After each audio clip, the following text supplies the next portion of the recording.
بسم اللہ والحمد للہ والصلاة والسلام علی رسول اللہ وعلی آلہ وصحبہ ومن والاہ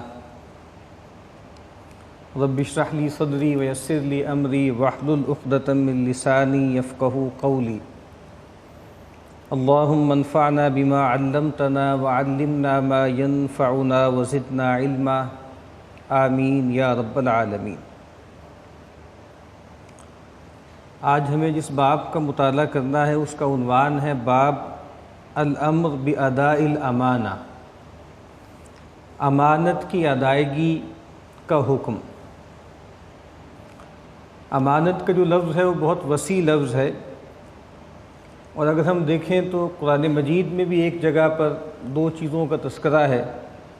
اور نبی اکرم صلی اللہ علیہ وسلم کا بھی ایک معمول ہے، اس میں بھی انہی دو چیزوں کا تذکرہ ہے۔ اس کے بارے میں ہم کہہ سکتے ہیں کہ وہ دونوں چیزیں پورے دین کا احاطہ کر لیتی ہیں، ایک ہے امانت اور ایک ہے عہد۔ سورہ مومنون میں فرمایا گیا، جہاں جو فلاح یافتہ لوگ ہیں، جو اہل ایمان ہیں، جن کا تذکرہ ہے، اس کے ذیل میں فرمایا گیا اعوذ باللہ من الشیطان الرجیم بسم اللہ الرحمن الرحیم والذین هم لاماناتہم وعہدہم راعون۔ اور اہل ایمان تو وہ ہیں کہ جو اپنی امانتوں اور اپنے عہدوں کی رعایت کرتے ہیں، ان کی نگرانی کرتے ہیں، اس کی دیکھ بھال کرتے ہیں۔ اور سیدنا انس رضی اللہ تعالی عنہ نے فرمایا کہ قلما خطبنا رسول اللہ صلی اللہ علیہ وسلم الا قال۔ سیدنا انس کہتے ہیں کم ہی ایسا ہوتا تھا کہ رسول اللہ صلی اللہ علیہ وسلم ہمیں خطبہ ارشاد فرمائیں اور یہ کلمات نہ فرمائیں۔ کیا کلمات تھے؟ لا ایمان لمن لا امانت لہ ولا دین لمن لا عہد لہ۔ اس شخص کے اندر کوئی ایمان نہیں ہے جس کے اندر امانت داری کا وصف نہیں ہے، اور اس شخص کا کوئی دین نہیں ہے جس کے اندر عہد کی پاسداری کا احساس نہیں۔ تو امانت اور عہد گویا پورے دین کو انکمپاس کر لیتے ہیں۔ یہاں پر بھی امام صاحب قرآن مجید کی کچھ آیات کے ٹکڑے لے کر آئے ہیں۔ شروع میں سورہ احزاب کی آیت نمبر 72 ہے، اعوذ باللہ من الشیطان الرجیم انا عرضنا الامانۃ علی السماوات والارض۔ اللہ تعالیٰ فرما رہے ہیں کہ بے شک ہم نے امانت کو پیش کیا آسمانوں پر اور زمین پر، والجبال اور پہاڑوں پر، فابین ان یحملنہا۔ تو آسمانوں، زمین اور پہاڑوں نے اس امانت کو اٹھانے سے انکار کر دیا، واشفقن منہا، اور اس سے خوف زدہ ہو گئے، اس کو اٹھانے کا جو بار تھا اس کی ذمہ داری اٹھانے سے احتراز کیا، وحملہ الانسان، لیکن اس انسان نے اس امانت کو اٹھا لیا، اس بوجھ کو اٹھا لیا، انہ کان ظلوما جہولا، بے شک انسان بہت ہی بے انصاف ہے، ظالم ہے اور بہت ہی جاہل ہے۔ تو یہاں امانت سے کیا مراد ہے؟ بہت سی اقوال ہمیں مفسرین سے ملتے ہیں کہ تمام جو وظائف دین ہیں، پورا جو دین ہے، پوری جو شریعت ہے، اس کو بھی امانت کہا گیا ہے۔ اور کچھ لوگوں نے یہ بات بھی کہی ہے کہ یہاں امانت سے مراد جو ہے وہ تکلیف ہے، مکلف ٹھہرانا ہے۔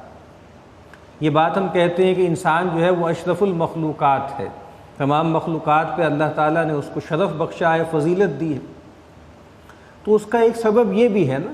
کہ ظاہری بات ہے کہ جہاں رزق ہوتا ہے، جہاں اس بات کا اندیشہ ہوتا ہے کہ انسان کامیاب بھی ہو سکتا ہے اور ناکام بھی ہو سکتا ہے، وہیں پر اس کے لیے بڑے مراتب بھی ہوتے ہیں۔ تو ظاہری بات ہے کہ پہاڑوں پر، زمین پر، آسمان پر اللہ تعالیٰ نے یہ امانت پیش کی کہ ٹھیک ہے ہم تمہیں مکلف ٹھہراتے ہیں۔ مکلف ٹھہرانے کا مطلب یہ ہے کہ ہمیں تم جو ہے خیر و شر کے درمیان تمیز کا آپشن ہمیں تمہیں دیتے ہیں کہ بھئی تمہارے سامنے دونوں راہیں کھلی ہوں گی، چاہو تو نیکی کی راہ اختیار کر لو، چاہے تو بدی کی راہ اختیار کر لو۔ یہ وہ تکلیف ہے جس کی بنیاد پر انسان مکلف بنتا ہے اور جس کی بنیاد پر انسان کی تمام فضیلتیں ہیں۔ تو پہاڑ، آسمان اور زمین گویا وہ سوکھے رہ گئے کہ انہوں نے وہ ذمہ داری نہیں اٹھائی۔ ظاہری بات ہے کہ اب ان کا معاملہ کیا ہے، وہ اللہ کی بندگی کر رہے ہیں، اللہ کی اطاعت کر رہے ہیں، لیکن یہ اطاعت یا عبادت بالاجبار ہے، یہ گویا کنڈیشنڈ ہے اس کے لیے۔ ان کے لیے اس کا یارہ نہیں ہے، اس کے لیے اس کا امکان نہیں ہے کہ وہ ٹرانسگریس کر سکیں، وہ سرکشی کر سکیں، وہ نافرمانی کر سکیں۔ خود قرآن مجید نے کہا نا کہ ان کل من فی السماوات والارض الا آتی الرحمن عبدا، آسمان و زمین میں کوئی چیز ایسی نہیں ہے مگر وہ رحمان کے پاس آتی ہے بندہ بن کر۔ اور کہا کہ بھئی کل فی فلک یسبحون، یہ سارے کے سارے اجرام فلکی جو ہیں اپنے اپنے مدار میں گردش کر رہے ہیں۔ تو گویا یہ کنڈیشنڈ ہے، یہ پروگرامڈ ہے، تو ظاہری بات ہے اس وجہ سے ان کے ہاں ڈیویشن کا امکان نہیں ہے، یہ ڈیویٹ نہیں کر سکتے، یہ انحراف نہیں کر سکتے۔ لیکن یہ انحراف نہیں کر سکتے، اسی وجہ سے ہم یہ دیکھتے ہیں کہ ان کا مرتبہ بھی انسان سے کم ہے۔ اسی لیے آپ دیکھتے ہیں کہ جب سیدنا آدم علیہ السلام کو اللہ تعالیٰ نے کہا نا کہ میں زمین پہ اس کو خلیفہ بنانے والا ہوں، تو فرشتوں نے یہ بات جان لی کہ جس کو بھی جو ہے وہ خلیفہ بنایا جائے گا اس کو اختیار دیا جائے گا، اور اختیار کا مطلب یہ ہے کہ وہ چاہے تو نیکی کی راہ اختیار کرے اور چاہے تو بدی کی راہ اختیار کرے۔ اسی لیے ہم دیکھتے ہیں کہ فرشتوں کے ذہن میں بھی اختیار کا سوء استعمال ہی آیا، انہوں نے بھی یہ کہا کہ اتھارٹی کو یہ ابیوز کریں گے، اسی لیے انہوں نے کہا نا کہ یہ جو ہے وہ فساد مچائے گا، وہ یسفک الدماء، زمین میں فساد مچائے گا اور خون بہائے گا۔ تو یہاں پر بھی یہی امانت، یہی ٹرسٹ، یہی تکلیف، یہی خیر و شر کے درمیان جو چوائس ہے یہ پیش کی گئی آسمان پر، زمین پر، پہاڑوں پر، لیکن سب نے اس سے انکار کر دیا اور انسان نے اس کو اٹھا لیا۔ جو میر کا شعر ہے نا کہ سب پہ جس بار نے گرانی کی اس کو یہ ناتواں اٹھا لایا، تو ایک ایسا بار کہ جو سب کے لیے گراں تھا، کسی نے اس کو اٹھایا نہیں تھا، لیکن یہ انسان ہے جس نے اس بار کو اٹھا لیا۔ تو امانت کا ایک مطلب یہ بھی ہے، دین، شریعت، تمام وظائف دینیہ، اس کے لیے بھی امانت کا لفظ استعمال ہوتا ہے۔ پھر جو امام صاحب یہاں دوسری آیت لے کر آئے ہیں سورہ نساء کی، ان اللہ یأمرکم ان تؤدوا الامانات الی اہلہا، بے شک اللہ تعالیٰ تمہیں حکم دیتا ہے کہ تم امانتوں کو ان کے اہل لوگوں کے سپرد کرو، یعنی جو بھی امانتیں ہیں ان کے اہل کو سپرد کرو۔ یعنی اس آیت کا جو اسباب نزول ہیں اس میں وہ واقعہ بھی ہے کہ جو عثمان تھے جو کلید بردار تھے اور کعبے کی کلید ان کے پاس ہوا کرتی تھی، ایک موقع پہ نبی اکرم صلی اللہ علیہ وسلم نے ان سے کہا کہ بھئی مجھے اجازت دے دو، میں کعبے کے اندر جانا چاہتا ہوں، لیکن اس نے بہت درستی سے انکار کر دیا اور اللہ کے نبی صلی اللہ علیہ وسلم کو ٹھکرا دیا۔ پھر فتح مکہ جس دن ہوا ہے تو نبی اکرم صلی اللہ علیہ وسلم کے ہاتھ میں وہ کنجیاں تھیں اور آپ جس کو چاہتے تھے دے سکتے تھے، لیکن آپ نے وہ منصب برقرار رکھا، وہ صاحب ایمان لے آئے تو نبی اکرم صلی اللہ علیہ وسلم نے کوئی انتقامی رویہ اختیار نہیں کیا، بلکہ وہ جو کنجیاں تھیں کعبے کی وہ ان کے حوالے کر دیں۔ تو اس آیت کے ذیل میں یہ واقعہ بھی نقل کیا جاتا ہے کہ ان اللہ یأمرکم ان تؤدوا الامانات الی اہلہا، کہ بے شک جو لوگ بھی امانتوں کو اٹھانے کے اہل ہیں ان کو وہ دیا جائے۔ اس وجہ سے کہا جاتا ہے کہ جو بھی عمل ہے، جو بھی ذمہ داریاں ہیں، چاہے ذاتی نوعیت کی ذمہ داریاں ہیں، چاہے خاص طور پہ جو سرکاری نوعیت کی جو ذمہ داریاں ہیں، اس کے لیے بھی امانت کا لفظ استعمال ہوتا ہے۔ جو بھی ہمارے جاب ہے، جو بھی ہم کام کرتے ہیں، جو بھی ہم پر ذمہ داری عائد کی گئی ہے، وہ بھی ایک ٹرسٹ ہے، وہ بھی ایک امانت ہے، اس میں بھی ہمیں جو ہے وہ زیادتی نہیں کرنی چاہیے۔ ایک صاحب آئے نبی اکرم صلی اللہ علیہ وسلم کی خدمت میں اور آ کے سوال کیا کہ اللہ کے نبی یہ بتائیے کہ الساعہ کب واقع ہوگی، دنیا کا خاتمہ کب ہوگا، قیامت کب آئے گی؟ آپ خاموش رہے۔ پھر تھوڑی دیر بعد آپ نے کہا کہ بھئی کہاں ہیں وہ صاحب جو سوال کر رہے تھے کہ الساعہ کب آئے گی، دنیا کا خاتمہ کب ہوگا؟ تو نبی اکرم صلی اللہ علیہ وسلم نے فرمایا اذا ضیعت الامانۃ فانتظر الساعہ، جب تم یہ دیکھو کہ امانت کو ضائع کیا جا رہا ہے تو پھر دنیا کے خاتمے کا انتظار کرو۔ صحابہ کرام نے پوچھا کیف اضاعتھا یا رسول اللہ، اے اللہ کے رسول صلی اللہ علیہ وسلم، آپ نے فرمایا ہے کہ جب تم دیکھو کہ امانت کو ضائع کیا جا رہا ہے تو پھر قیامت کا انتظار کرو، تو اس کو ضائع کرنے کا کیا مفہوم ہے، کیا مطلب ہے؟ نبی اکرم صلی اللہ علیہ وسلم نے فرمایا اذا اسند الامر الی غیر اہلہ فانتظر الساعہ، کہ جب معاملات نااہل لوگوں کے سپرد کر دیے جائیں تو پھر قیامت کا انتظار کرو۔ نااہل لوگ، ایسے لوگ کہ جو ذمہ داریاں اٹھانے کے قابل نہیں ہیں، جو حکمرانی کے قابل نہیں ہیں، ان کو حکمرانی سونپ دی جائے، ان کو ذمہ داری دے دی جائے، تو اللہ کے نبی فرما رہے ہیں یہ ہے امانت کا ضائع کرنا۔ اسی طریقے سے اللہ تعالیٰ نے انسان کو جو کچھ دیا ہے جو صلاحیتیں دی ہیں، سماعت ہے، بصارت ہے، سونگھنے کی صلاحیت ہے، تھامنے کی صلاحیت ہے، چلنے کی صلاحیت ہے، یہ تمام صلاحیتیں بھی کیا ہیں؟ یہ بھی اللہ کی امانت ہے۔ اور اللہ تعالیٰ یہ چاہتے ہیں کہ ان امانتوں کو اللہ کے بتائے ہوئے حکم کے مطابق، اس کی شریعت کے مطابق استعمال کیا جائے۔ پھر انسان کو اللہ نے جو مال دیا ہے، جو اسباب اس کو دیے ہیں، وہ بھی اللہ کی طرف سے امانت ہے۔ پھر اولاد جو اللہ انسان کو دیتا ہے، اولاد بھی ایک امانت ہے۔ اللہ تعالیٰ نے انسانوں کے جو ہے تحت ان کو دیا ہے اولاد کو، تاکہ وہ ان کی اچھی تربیت کریں۔ بہت مشہور روایت ہے کہ سیدنا ابو طلحہ رضی اللہ تعالیٰ عنہ، ان کا ایک بیٹا تھا جس سے ان کو بہت محبت تھی، وہ بیمار تھا، تو وہ واپس آئے شام کو گھر، تو پوچھا کہ بھائی بچہ کیسا ہے؟ وہ بچہ فوت ہو چکا تھا۔ انہوں نے کہا کہ وہ راحت سے ہے، آرام سے ہے، یعنی لفظ ایسا استعمال کیا کہ جس کے اندر دونوں امکانات تھے، یعنی اب وہ سکون سے ہے۔ تو پھر کھانا رکھا انہوں نے ان کے سامنے، ان کی اہلیہ نے، اس کے بعد پھر انہوں نے رات گزاری، اور جب صبح ہوئی تو اس موقع پر ان کی اہلیہ نے ان سے کہا، یعنی ان کا ذہن تیار کرنے کے لیے کہا کہ یا ابا طلحہ، اے ابو طلحہ، ارأیت لو ان قوما اعاروا عاریتہم اہل بیت فطلبوا عاریتہم، کہا کہ اے ابو طلحہ تم خود بتاؤ تمہاری کیا رائے ہے، اگر کوئی لوگ ہوں جو کچھ لوگوں کو کوئی چیز عاریتاً دے دیں کچھ عرصے کے لیے دے دیں، اور پھر اس کے بعد پھر وہ طلب کریں کہ بھئی جو چیز ہم نے تمہیں عاریتاً دی تھی اب وہ واپس کرو، الہم ان یمنعوہم، تو کیا ان کے لیے یہ روا ہے کہ وہ چیز ان سے روک کے رکھیں، جو چیز ان کی تھی ہی نہیں، ان کو دی گئی تھی کچھ عرصے کے لیے، تو کہا کہ اگر وہ جو لوگ ہیں وہ واپسی کا مطالبہ کریں گے، جو چیز ہم نے تمہیں دی تھی اب تم واپس کرو، تو کیا ان لوگوں کو چاہیے کہ وہ انکار کریں؟ تو کہا کہ نہیں، بالکل ایسا ہی ہے۔ تو کہا کہ پھر فاحتسب ابنک، تو کہا کہ پھر اپنے بچے کے بارے میں اللہ سے اجر کی امید رکھو، اللہ تعالیٰ نے ہمیں وہ بچہ دیا تھا کچھ عرصے کے لیے، ہمارے پاس ایک امانت تھا، اب وہ چیز اللہ نے ہم سے لے لی۔ اور نبی اکرم صلی اللہ علیہ وسلم کا جو طریقہ تھا نا تعزیت کا، وہ بھی یہی تھا۔ نبی اکرم صلی اللہ علیہ وسلم کے صاحبزادی جو تھے، ان کے ایک صاحبزادے وہ بالکل نزع کے عالم میں تھے،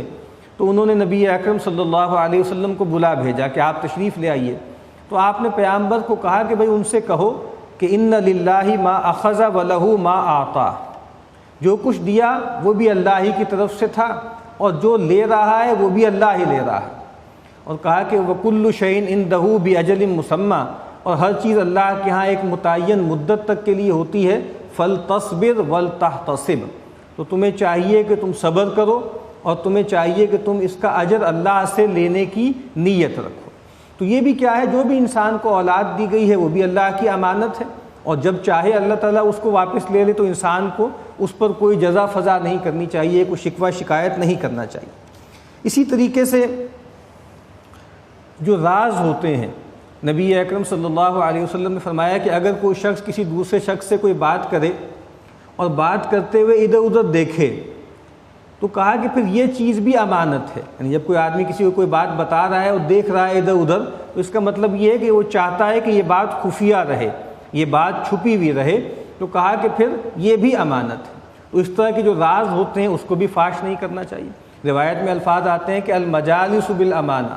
کہ بھئی یہ جو مجلسیں ہوتی ہیں، خاص طور پہ ایسی مجلسیں جو کلوزڈ ہوتی ہیں، جہاں پر کوئی ایکٹیویٹی ہوتی ہے، کوئی مشورہ ہوتا ہے، تو اللہ کے نبی نے فرمایا کہ وہ بھی امانت ہے، اس کا راز بھی باہر جا کر فاش نہیں کرنا چاہیے۔ اور سب سے بڑی بدعہدی کیا ہے، سب سے بڑا راز کیا ہے، وہ نبی اکرم صلی اللہ علیہ وسلم نے فرمایا ہے کہ وہ تعلق زن و شو کا جو معاملہ ہوتا ہے، وہ کہا کہ سب سے زیادہ جو اہم راز ہے وہ یہ ہے۔ اور نبی اکرم صلی اللہ علیہ وسلم نے فرمایا، صحیح مسلم کی روایت ہے، ان من اعظم الامانۃ عند اللہ یوم القیامہ، کہ قیامت کے دن اللہ تعالیٰ کے ہاں سب سے عظیم امانت کیا ہے، الرجل یفضی الی امرأتہ وتفضی الیہ، کہ ظاہری بات ہے ایک مرد اپنی عورت سے بے حجاب ہوتا ہے، عورت اپنی مرد کے ساتھ بے حجاب ہوتی ہے، وہ تعلق ایسا ہوتا ہے بے حجابی کا جس کو قرآن مجید نے کہا ہے کہ وہ لباس کی طرح ہوتے ہیں۔ تو کہا کہ یہ سب سے بڑا راز ہے، یہ سب سے بڑی امانت ہے، اور کہا کہ پھر اس کے بعد ثم ینشر سرہا، اگر کوئی شخص اس راز کو فاش کرتا ہے، وہ جو میاں بیوی کے تعلق کی تفصیلات ہیں، اگر وہ اس کو لوگوں کے سامنے بیان کرتا ہے، اس کا افشا کرتا ہے، تو کہا کہ اس سے بڑی خیانت کوئی نہیں۔ سب سے بڑی امانت یہ ہے کہ یہ تعلق زن و شو کا جو معاملہ ہوتا ہے، اس میں ان چیزوں کو فاش نہ کیا جائے، اس کا جو ہے افشا لوگوں کے سامنے نہ کیا جائے۔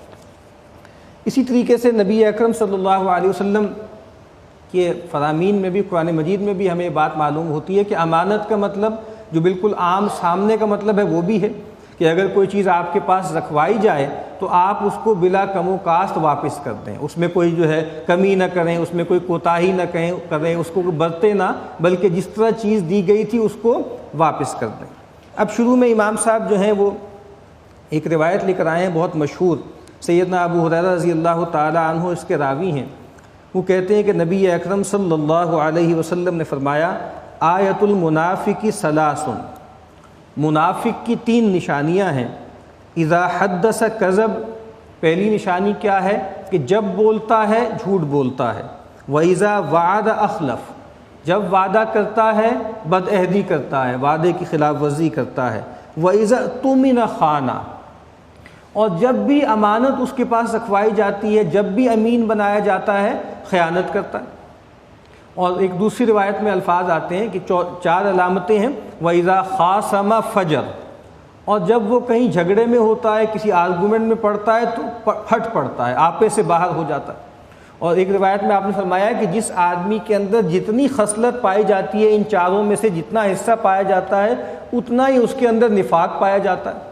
اور نبی اکرم صلی اللہ علیہ وسلم نے ایک موقع پر فرمایا کہ وَإِن صَامَ وَصَلَّى وَزَعَمَ أَنَّهُ مُؤْمِنٌ، اگر کسی آدمی کے اندر یہ 4 جو ہیں اوصاف پائے جاتے ہیں کہ جب بولے جھوٹ بولے، جب وعدہ کرے بدعہدی کرے، جب امانت رکھوائی جائے خیانت کرے، جب کہیں کسی جھگڑے میں پڑے تو پھٹ پڑے، تو کہا کہ یہ شخص کٹر منافق ہے، چاہے نماز پڑھتا ہو، چاہے روزہ رکھتا ہو، اور اپنے تئیں یہ گمان کرتا ہو کہ وہ مومن ہے۔ تو یہاں پر بھی جو ایک وصف بیان کیا گیا ہے وہ کیا ہے؟ اذا اؤتمن خان، کہ جب بھی امین بنایا جاتا ہے، جب بھی امانت رکھوائی جاتی ہے، اس میں جو ہے وہ خیانت کرتا ہے، اس میں ڈنڈی مارتا ہے۔ اس طرح میں نے کہا نا کہ پورا دین اس کو بھی امانت کہا گیا ہے۔ پھر خاص طور پہ جو دین کی دعوت ہے اس کے لیے بھی امانت کا لفظ استعمال ہوتا ہے۔ اللہ تعالیٰ کے بہت سے انبیاء کا تذکرہ خود قرآن مجید میں ہے کہ انہوں نے کہا کہ انا لکم ناصح امین، کہ میں تمہارے لیے خیر خواہ ہوں اور میں امین ہوں، میرے پاس ایک اللہ کا پیغام ہے، اللہ کا عہد ہے، اللہ کی شریعت ہے، تم تک پہنچانے کا میں مکلف ہوں۔ اور نبی اکرم صلی اللہ علیہ وسلم نے ایک موقع پر فرمایا، جب معاذ اللہ کچھ لوگوں نے آپ پر اعتراض کیا کہ آپ جو ہے وہ غنیمت صحیح طریقے سے جو ہے وہ تقسیم نہیں فرما رہے، تو آپ نے کہا کہ اللہ تأمنونی، لوگوں تم مجھے امین نہیں سمجھتے، وَأَنَا أَمِينٌ مَّن فِي السَّمَاءِ، حالانکہ میں تو جو آسمان والا ہے اس کا امین ہوں، اس کی طرف سے مجھے امین بنایا گیا ہے، اور میری طرف وحی آتی ہے صبح و شام۔ تو گویا جو ہمیں دین کی دعوت ہمارے پاس ہے، جو قرآن مجید ہمارے پاس ہے، جو سنت کی تعلیمات ہمارے پاس ہیں، وہ بھی ہمارے پاس ایک امانت ہے، اور ہماری ذمہ داری ہے کہ وہ لوگ کہ جن تک یہ بات نہیں پہنچی، قرآن و سنت کی تعلیمات نہیں پہنچی، ان تک ہم یہ بات پہنچا۔ تو جو ایک روایت آج ہم نے پڑھی ہے، اس باب میں 2 روایتیں اور ہیں، وہ انشاءاللہ اگلی مرتبہ ہم پڑھیں گے۔ اس روایت میں منافق کی 3 نشانیاں بیان کی گئی ہیں، ان میں سے ایک نشانی یہی ہے کہ جب بھی اس کو امین بنایا جائے وہ خیانت کرے۔ اللہ تعالیٰ سے دعا ہے کہ ہمیں خیانت سے محفوظ فرمائے۔